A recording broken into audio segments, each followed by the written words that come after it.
खरंच. नमस्कार.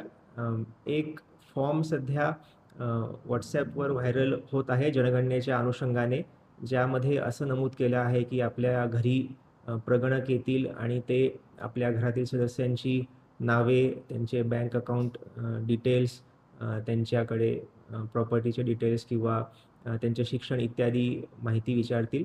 मात्र नागरिकांना आवाहन आहे, की जनगणनेविषयी आपल्याला जी माहिती द्यायची आहे, त्याच्यामध्ये जे प्रश्न विचारले जाणार आहेत ते se.census.gov.in या संकेतस्थळावर आपल्याला स्वगणना करता येईल 15 मेपर्यंत आणि या संकेतस्थळावर आपल्याला ते प्रश्न देखील सर्व दिसतील. हा फॉर्म जो आहे हा चुकीचा फॉर्म व्हायरल केला जात आहे. त्यावर कृपया नागरिकांनी विश्वास ठेवू नये. कुठल्याही प्रकारचे बँक अकाउंटचे डिटेल्स वगैरे आपल्याला प्रगणक विचारणार नाहीये.